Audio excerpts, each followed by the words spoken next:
This morning's presenter is Dick Davis. Dick is a retired stockbroker who has lived and taught in both Mexico and Spain. He has written articles that have appeared in magazines and newspapers, both at home and abroad.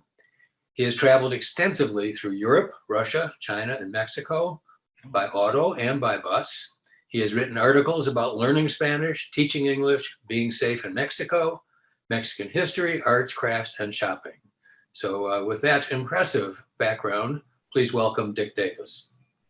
I support public art and cultural exchanges that transform communities and neighborhoods. It's a long, connected route that I took. It wasn't planned, but what a success in arriving at the destination. Art preserves the past. It stimulates the present, and public art transforms neighborhood.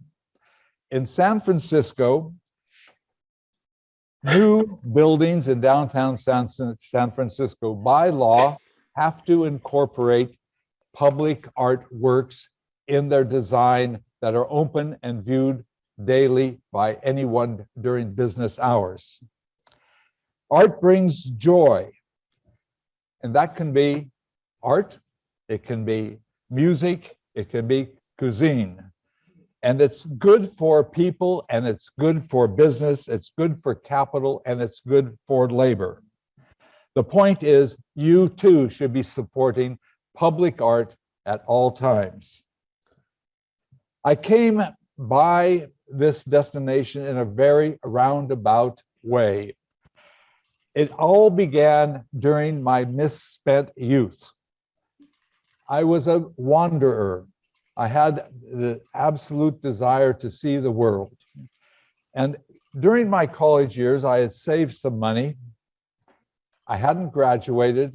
And in 1963, I left for Europe. I drove across the country, caught a passenger ship, arrived in England, and during that first few weeks, I accidentally wound up in Barcelona, Spain. It was a revelation.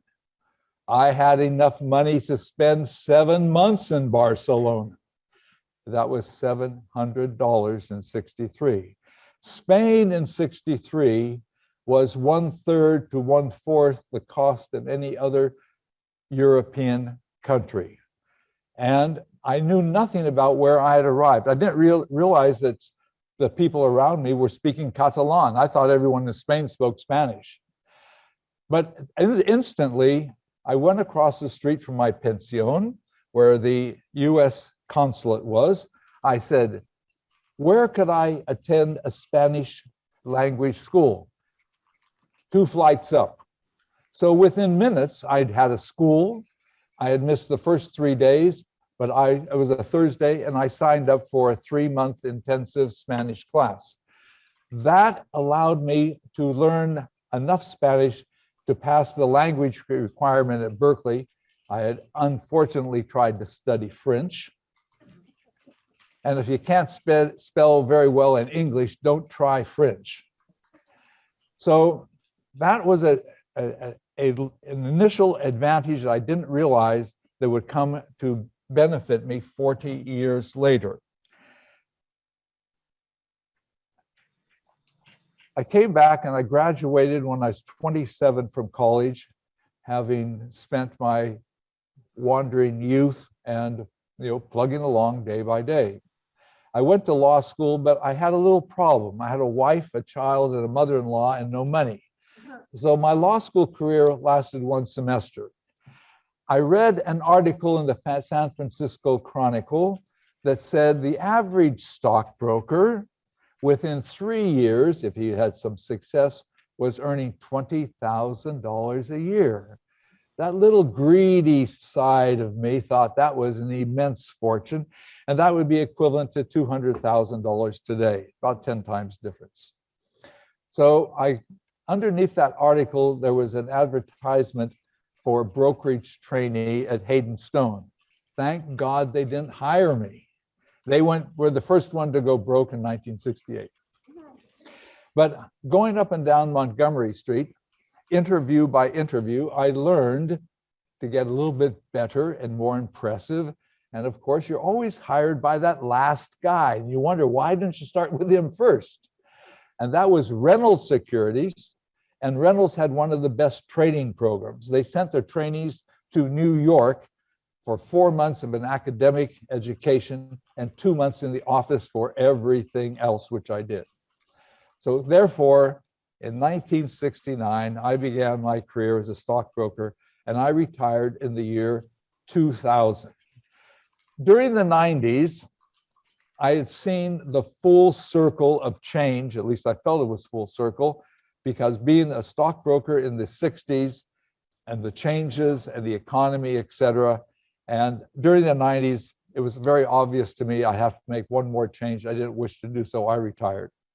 That left me with a difficulty in life. I have no hobbies. I didn't play tennis. I didn't play bridge. I just worked. I loved it. But I did speak Spanish, at least enough. I call it get-by Spanish. And I had taught English in Spain while I was there. I thought, Mexico is south of our border. I think I can get by. So I volunteered. I went over to San Francisco and got an English language as a second, teaching English language as a second language diploma. So I went over, and then I started to see the interior of Mexico, looking for a school that would employ me or at least offer an opportunity to volunteer. I volunteered in Dolores Hidalgo, Querétaro, and ultimately in San Luis Potosí, and I taught English. But the advantage of being a teacher someplace is you become part of the community, a very deep part of the community, through other teachers, through the administration, and through the students, which I did. Consequently, one thing led to another. The art became after I accidentally stumbled into writing about Mexico. So in San Luis Potosí, the sister of the woman who owned the school, her sister was the director of the art museum, so I knew her quite well. I was also puzzled in San Luis Potosí when Cinco de Mayo came and there was no party. Where's Budweiser? And I was informed that that was celebrated only in the state of Puebla. It wasn't celebrated elsewhere. And the Cinco de Mayo was not the 4th of July equivalent. It commemorated the first battle between the Mexicans and the French, and the Mexicans had defeated the world's best army at that moment. But they only defeated the French the first time. The French won the second battle. But the general who led the army that defeated the French was Ignacio Zaragoza. He was born in northern Mexico in Goliad. He was named after San Ignacio, and his family was forced to leave the Republic of Texas after Mexico had been defeated. So consequently, he grew up in Mexico, in Monterrey, and in Veracruz, and consequently, he was the Mexican hero. And if you've been to Texas, I think you know there's a dichotomy of how Mexicans are treated. So who is the pride of the Texas Mexicans? It's Zaragoza and Cinco de Mayo. The knowledge of the defeat of the French was carried to the United States in corridos. Those are songs which are like newspapers, and they're very editorial. So consequently, Cinco de Mayo became much more popular in the United States for Mexican pride than it ever has been in Mexico proper, except for the state of Puebla. So I now have a connection with a museum director.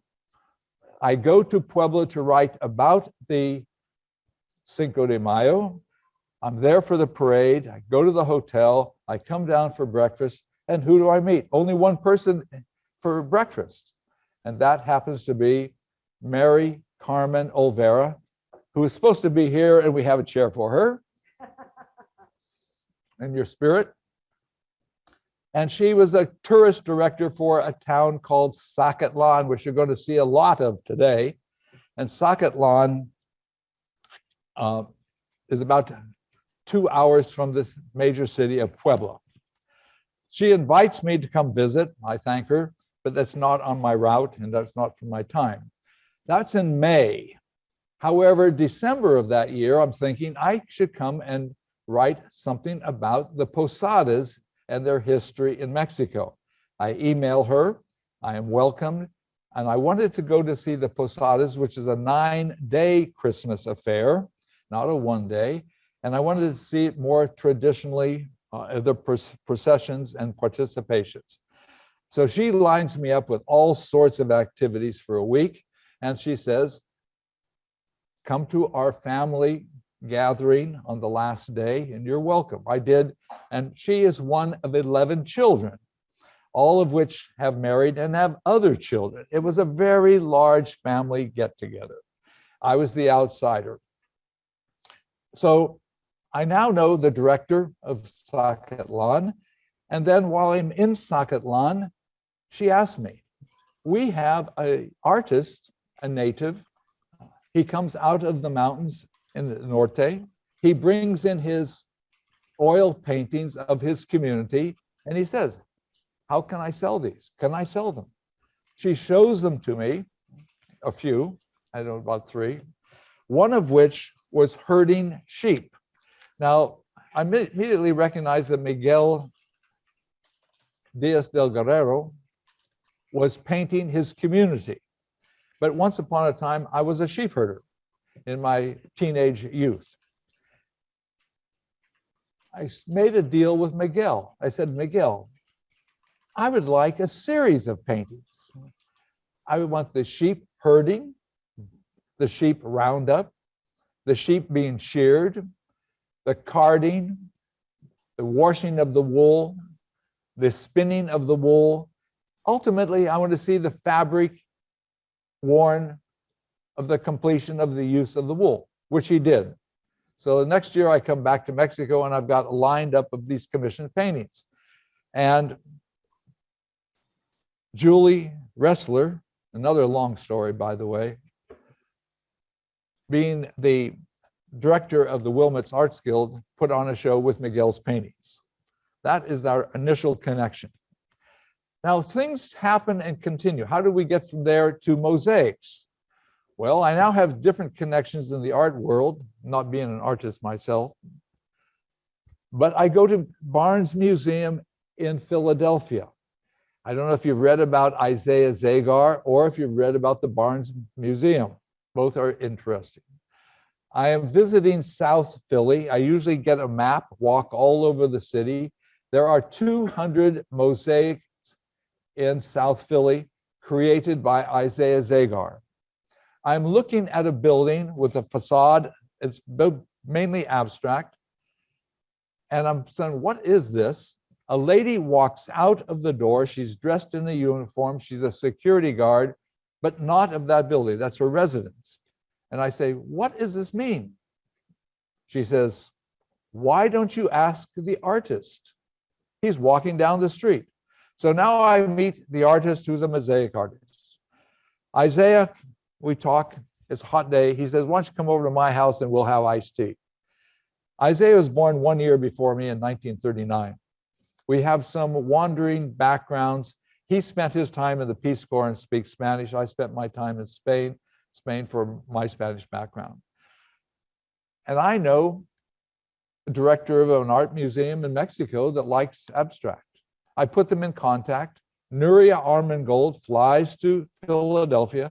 They make a deal for Isaiah to bring some of his art to museum, have a display, an exhibition, but he brings down a group and they are going to revitalize and then a neglected fountain in San Luis Potosí. That's our first work of art in Mexico, and that was created by Isaiah Zagar and volunteers, about 50 volunteers in San Luis Potosí. Not only were they volunteers, but they were charged. San Luis Potosí is quite a wealthy city, manufacturing city, has a very strong cultural interest. So when the museum director sent out their advertisements, booklets, come, learn mosaic art, participate, pay $100. So we had a group of 50. That helped cover some of the expense of the purchase of the tiles, by the way. So consequently, that was the first success of radically seeing a radical change from my point of view of improving a park. But I also know the tourist director in Zacatlan. I contacted Mary Conran. I said, perhaps we could have a second transformation. And we have the artists. We know the Miguel, and we have many artists in Zacatlan. So consequently, she talks to the municipality, the powers that be, the mayors. They're not too excited, not knowing about what an abstract artist is going to do to their town. So they give us a little section near the cemetery it's a mystery. It's a tunnel under a road to nowhere. If you continue through that tunnel, you would have a 200-foot drop into the gorge. I don't know why it was built. However, it's pretty obvious. They said, well, we'll let them have that. If it doesn't work out, no one sees it, or very little. It was a success. Mary Carmen does not ever not have another idea. It's endless themes, endless ideas. So the first Isaiah Zagar created mural with the volunteers at Zacatlan, learning the process, was dedicated to corn. The theme is corn. When that was done, Mary Carmen came up with a second idea. Let's take the center of the largest stretch of the retaining wall, and we will take what we believe are our highlights of our city, town, nature, and buildings, whatever we think is prized. We will have 14 apple framed pictures of the most important aspects of our town, which we did.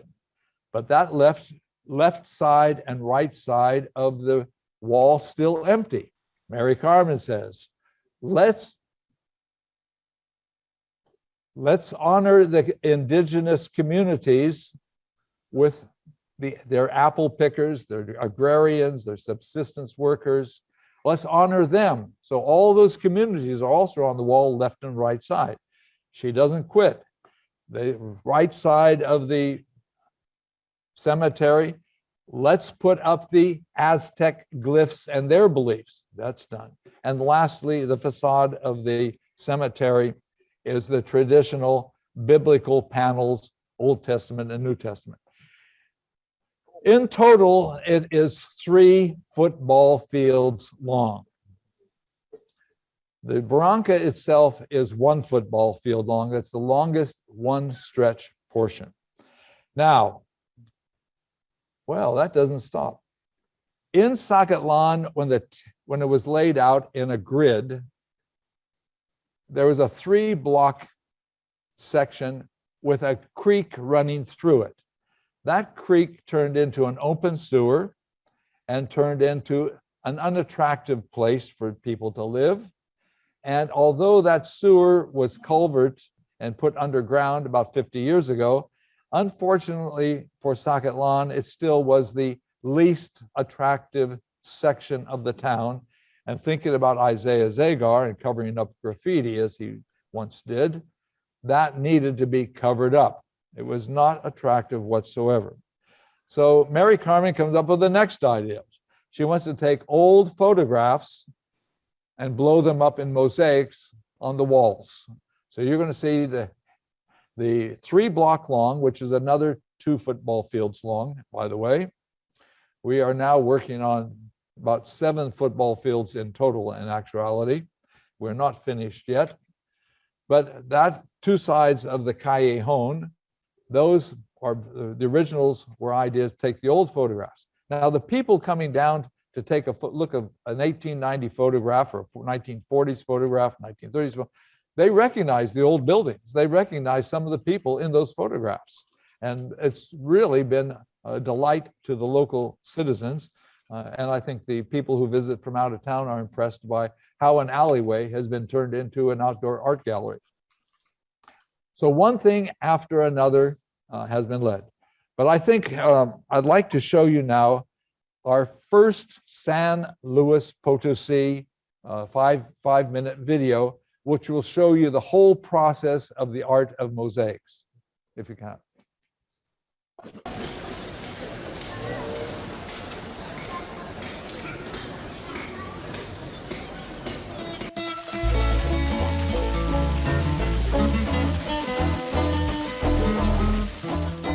I've been doing mosaics for 45 years.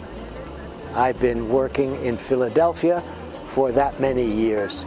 And I began working in our home, in the place where we live, and then I went out into the street and began working as many walls as I could. And now there are more than 200 manifestations of poetry. What do they mean? Nobody can tell you what they mean, not even me.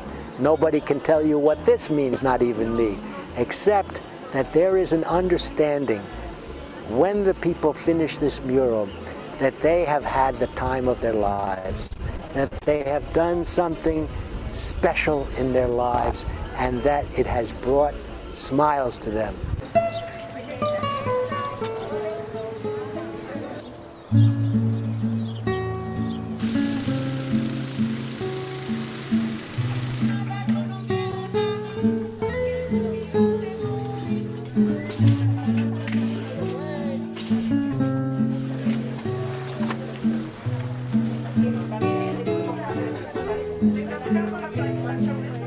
They went to Dolores Hidalgo and actually bought tiles, bought tiles for the project, and we broke them up. We broke them up with a hammer. And we had 6 hammers that we bought, and 6 hammers going at the same time, breaking up tiles, is a symphony or a cacophony. Mira, estos los escogimos porque tenían flores. And in many ways, this work is a cacophony. It's a work of hodgepodge. It's a work that everybody can put in their own mark, but they have to fill in and fill in and fill in until it's all filled in, and then we're ready to do the cement work.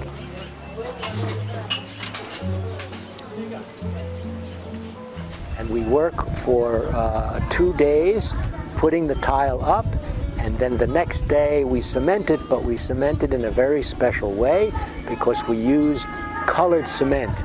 And the color we started off with was yellow. And very quickly we morphed to all the colors of the rainbow because the man who was mixing cement, a man named Pablo, decided that that's what he wanted to do. And we followed his directions. We just kept putting up cement and more cement until we finished a huge area.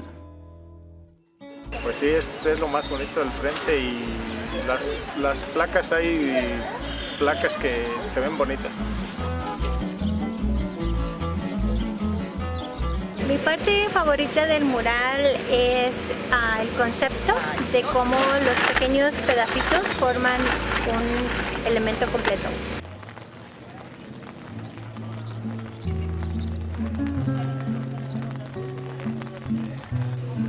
The most challenging part was, but is no more, and that's giving in to their abilities and inabilities, allowing them to be marvelous and allowing them to be lousy, just allowing them to do what they do, and just touching them a little bit and saying, oh, if you could only, but if you can't, that's all right too.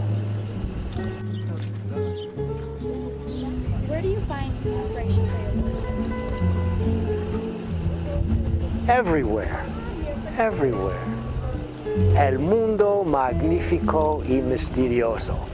El mundo amplio. Las estrellas y el cielo y la mierda. Todo.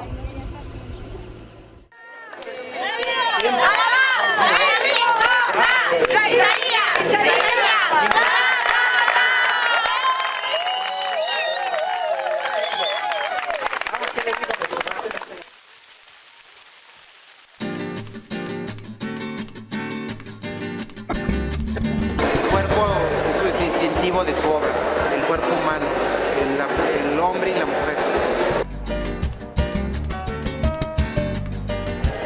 It makes people think, and I think it can probably shock a lot of people, which I really like.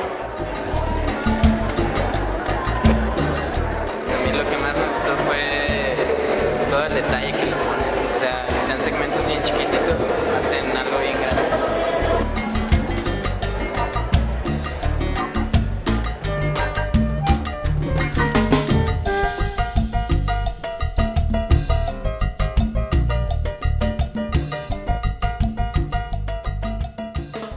Okay. They clap. Let's go to the PowerPoint.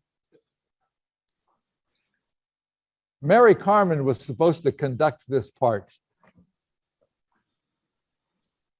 Okay. Yeah. Okay. Actually, that is a Aztec glyph of the hummingbird, and when you die, that's your spirit, by the way. Okay. Yes. Quetzalcoatl, that's the one three-dimensional. We have two three-dimensional parts. That's the most extraordinary three-dimensional mosaic on the wall. So let's go to the other. Okay, the murals. As I mentioned, they were made in parts. We haven't conceived them in advance, but they construct a unity. So the first is homage to the corn. Isaiah Zagar trains the artist. Homage to Catalan, its monuments, architecture, and natural wonders, apple frame. Homage to the community, indigenous and apple growers. Homage to the pre-Columbian native people. Homage to traditional biblical stories. Okay, next. Okay, so here's the first to corn. There's the corn. There is the, that's already been prepared, by the way. It was less attractive when we wound up, but it was prepared for the mosaics. And as you see, it looks like you're going somewhere, you're going nowhere. Those, Isaiah would draw his outlines on the wall, and the artist would just basically fill in the design. So it went very fast, and he likes to use mirrored tiles in order for as markings. And here was the artist at work, filling in, filling in, filling in. Continue. That was inaugurated back in September 2014. So you see, we've been working 8 years on this major project. Isaiah.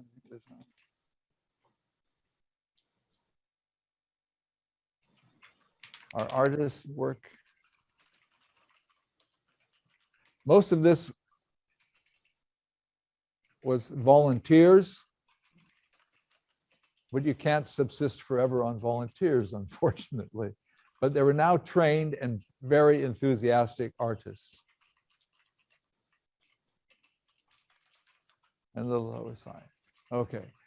Okay. Second idea. I'm sitting at home, of course, and I get this email. This is Mary Carmen telling me what we should continue doing. The apple framed part 2. And these are the individual sites that she's recommending at that time to be framed. If you see the clock face on there, Zacatlan is known for making monumental clocks, 9 feet high. All the mechanics are visible.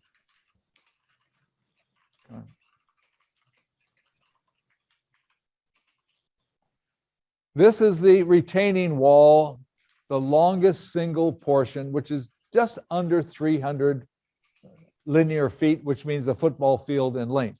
On the right-hand side is actually a gorge. So it's a 300-foot drop off the street.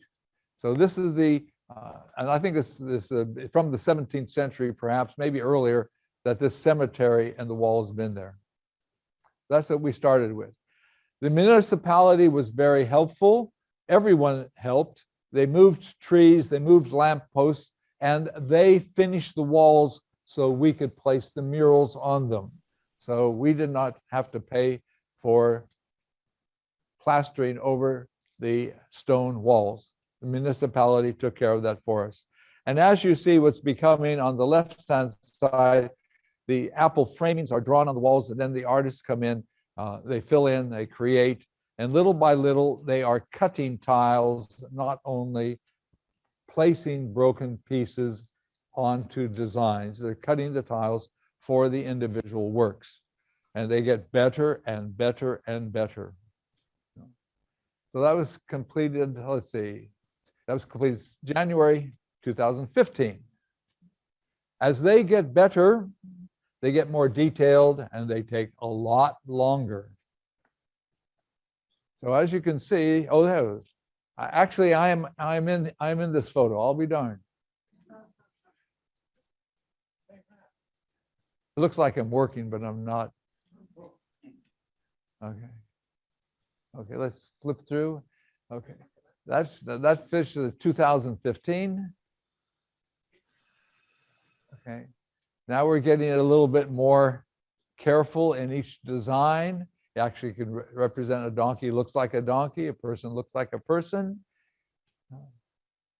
And we had hundreds of volunteers at certain times, but in basically about maybe 20 to 30 artists working on the murals.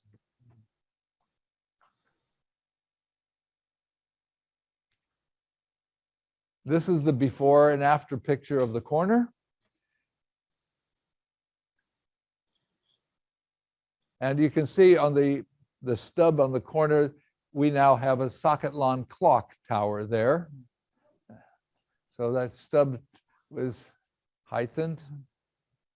And if you also will notice as we're going through this, some of the less attractive background features of the cemetery have been painted and improved for looks.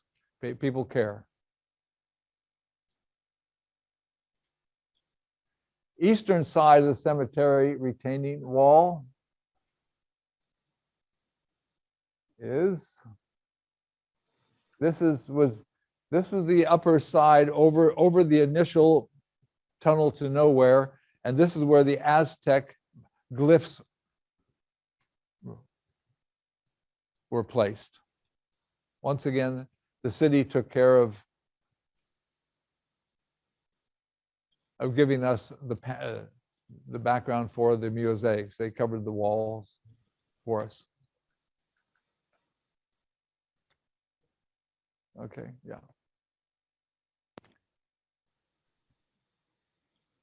That section, of course, honored Mexicans' pre-Columbian heritage with the Aztec symbols and glyphs. Some of this work was done at night, too.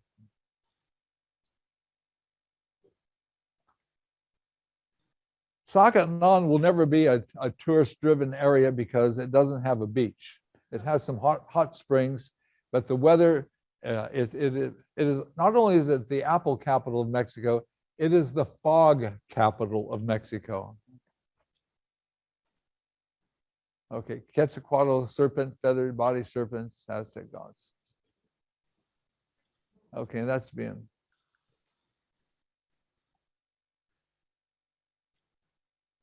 I'd say the two most popular tourist sites for taking a picture is in front of the Quetzalcoatl, his head, and on the far side, we placed on the cemetery wall a place where you could stand up and instantly have angel wings. That's also very popular with tourists.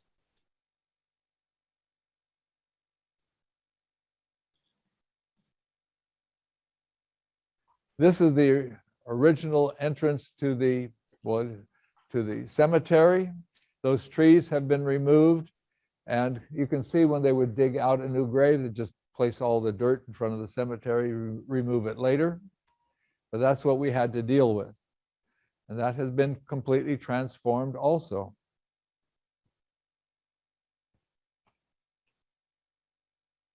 Everyone works. No restrictions as to age.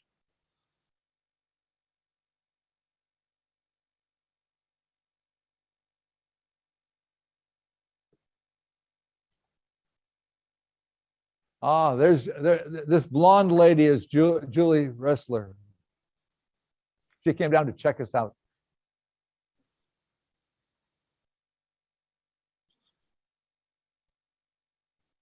Okay. Okay. These panels are on the front of the museum. Over the left is the winged angel, which everyone is allowed to become an instant angel. Like I say, that's probably the most popular place that tourists stand and have their picture taken. The individual artists, the artists were given a panel and they created their scene, traditional scenes, but they were in charge of it. So we have the creation, Adam and Eve, the Annunciation, birth of Christ, Joseph the carpenter, resurrection of Lazarus, and whatever the next are. Let's see, 1, 2, 3, 4.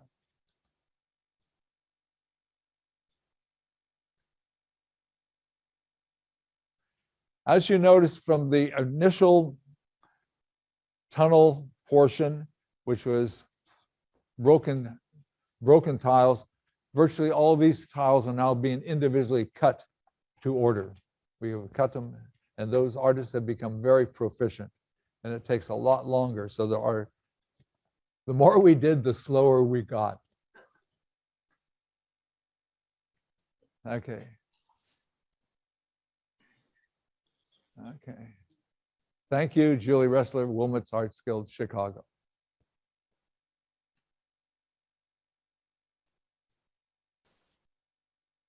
Okay. Before and after pictures.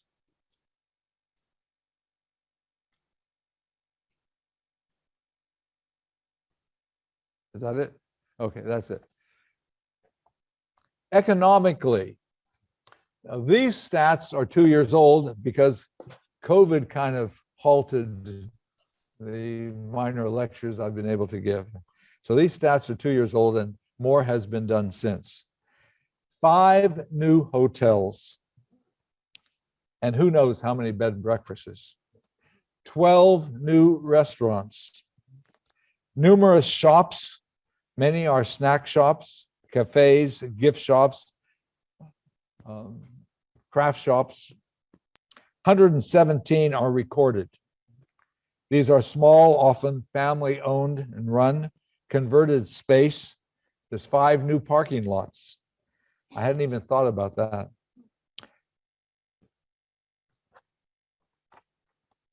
That has benefited the entire community, and Zacatlan has become more and more of a destination resort for the weekends from people from Mexico City and from Puebla. It has always been a recreational area because of its location for outdoor activities. So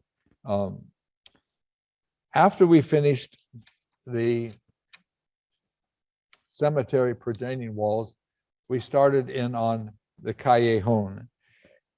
So let's take a look at the film. It's a 90-second film showing you the Callejon and the Barranca in one fell swoop. This is the Callejon, the alleyway, now converted.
Okay, that's it. If you walk around and you take a look at the murals on the wall, you'll see many of the before and after pictures. What was in the alleyway before, what was on the barranca before, and then the after pictures. You'll also see over in the right-hand column many of the artists working, the individual artists in front of their creations on the walls. What I'd like to end this program with is Zacatlan, the entire town. So let's, if we have the last.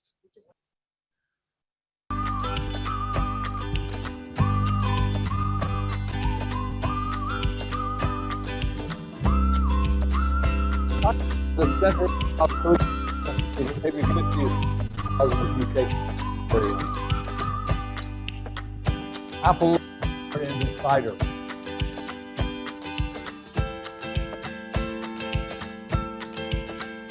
It was founded in 1550, old Pueblo, Texas.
Okay. Okay, thank you. Thank you very much for your attendance. Remember, public art is a benefit to all of us. Public art can transform neighborhoods, communities, and revive neglected and decaying sections, whether that art is art, sculpture, music, or cuisine. They're all public arts, and that's what we should support. Thank you very much. Close to your mouth. Give me an example of how the schools have improved before the mosaics and now how are the schools? I'm not aware how the schools individually have progressed. All I know is the entire town has progressed. When you see the zip line, that did not exist before. When you see the tourist guides in town, that had not existed. I would say the general feeling in the entire town has been uplifted because their town has been uplifted. And I'd say also that the number of shops, they are not curious shops, let's say, they're quality shops. The number of crafts in that town is extraordinary. When you saw that brief shot of the Barranca and the gorge, this road has been extended, cantilevered out a few feet over the gorge now. And underneath must be 60, 70 craft shops that operate, particularly in the summer when you have tourism and on weekends. Zacatlan will never be a destination holiday site, but it will be a weekend site for national tourism, for its environment and for its crafts. But the individual schools, I don't know. Julie may know something about that.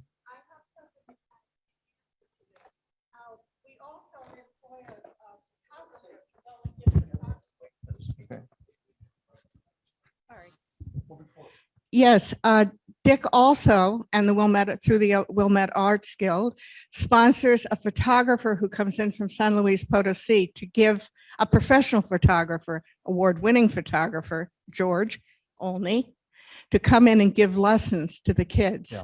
These are older children, and we bought a whole collection of cameras to use, and they go through the computer. There's I don't know if it's new, but it certainly is taking advantage of the interest in photography, and the work that they're coming up with is very good. He's taught them how to submit their work to the BBC. You know, not only take the picture, evaluate it, but then how do you use it? Well, you send it into the BBC, you read what they want. And George and Dick will tell you, George's work is fantastic. There's some of his work outside in the photography. And thank you, Dick, for that, because it's a Dick Davis program. Yeah. George was another of my accidental encounters. When I was writing for Our Mexico, at that time I would open to questions. It said right at the bottom of every article. He says, I see you were in my area. He says, I'm going crazy. I don't have anyone to speak English to. Next trip, please drop by. Which I did. I took my granddaughter, and then we got together with George and his family, etc. And one thing led to another. None of this is planned. It's just an opportunity recognized, and recognized we've taken advantage of it. Yes. Dick, I'm fascinated by the pictures there of the tower clocks. Yes. And the different clocks. And some pictures showed the mechanisms of the clock. Is that an industry in that town? And can you give us a little idea on what that is? Okay. A little idea I can. Mary Carmen is related to two sides of the manufacturing businesses in Zacatlan. The clockmakers come from one grandfather, and the pistol makers come from another. So for a long time, Mary Carmen says she was born to kill time.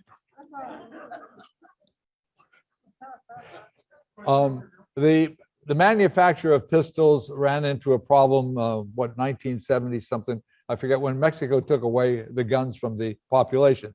They were producing them for the army and for the police. They are back producing some for the army and the police, but they're back in manufacturing, but not for the public. The clock, if you want to see one, you can go to one of the Wilmots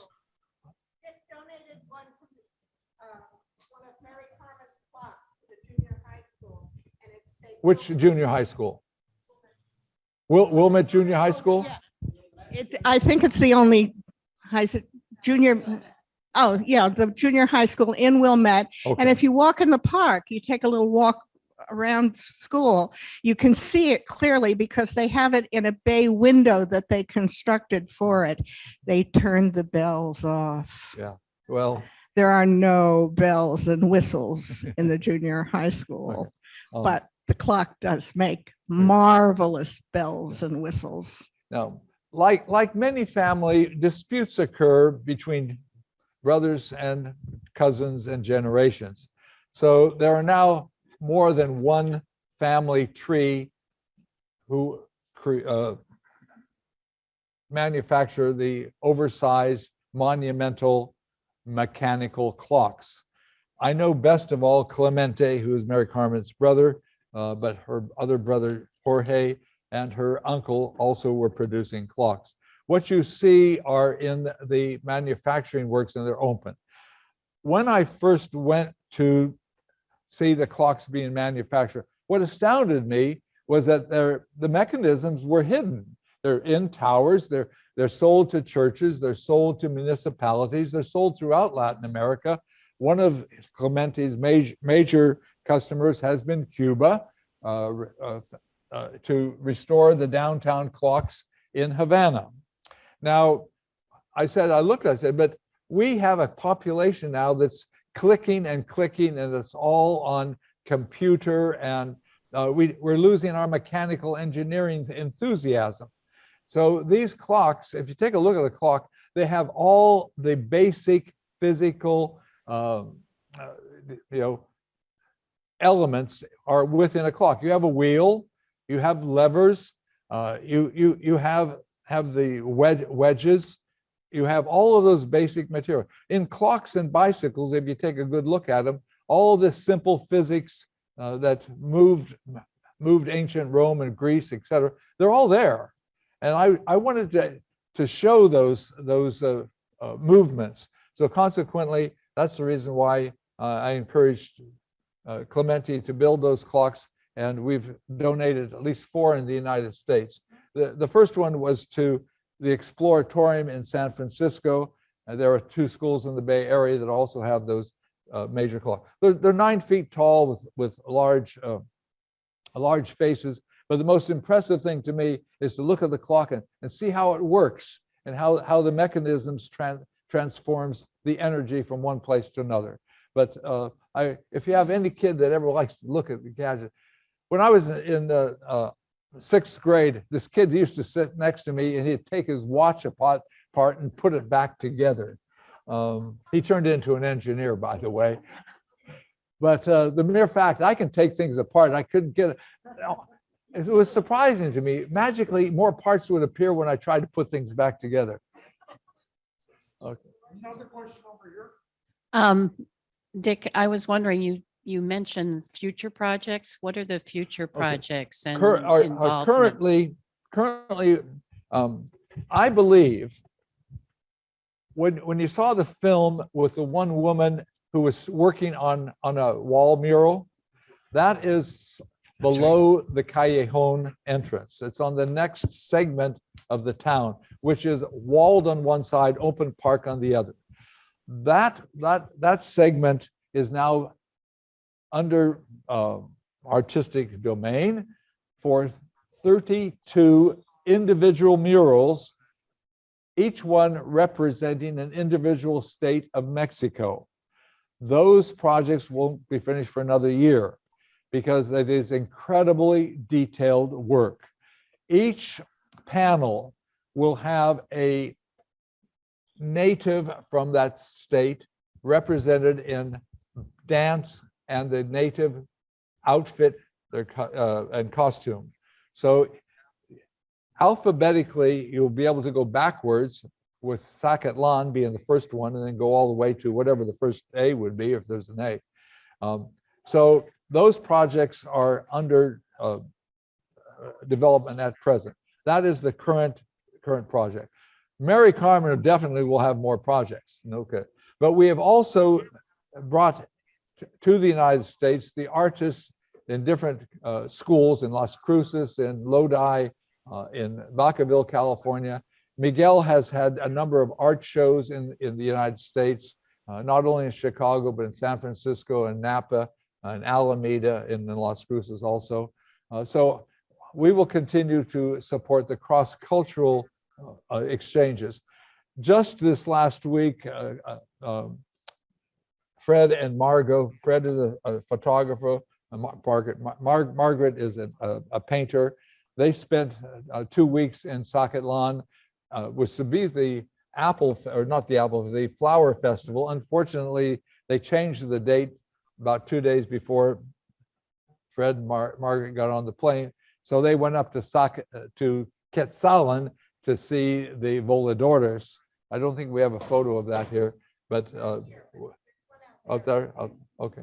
The voladores are out there, but so that's what they're. So I've encouraged cultural exchanges both ways. You say the town will never become a real tourist thing, but what you and Mary have done is made it an absolute gem in Mexico. Further, as you travel around the country showing this, you add gems everywhere you go. Thank you, Dick. Okay. Okay. I hope I'm wrong. Ron, do you want to handle Zoom questions? Yes, I have a question. Looking at the beauty of these amazing mosaics and how uplifting they are, Dick, what are the opportunities for doing this in Chicagoland? I mean, what would it take to have a community effort like that, which was done in Mexico, to be done in parts of Chicago? Why do we need to travel 1,000 miles when, in addition, the beauty and the need for that could be an uplifting process here? How do you feel about that? I would assume it takes mosaic artists, and you have one in the United States, Isaiah Zagar. He was our trainer. Isaiah, we contracted with him. He came to first San Luis Potosi and then Zacatlan.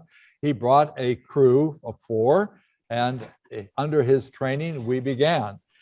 However, it was the artists themselves that further made the incredible movements into the actual cutting of the pieces to match up with photography and to match up with other panels.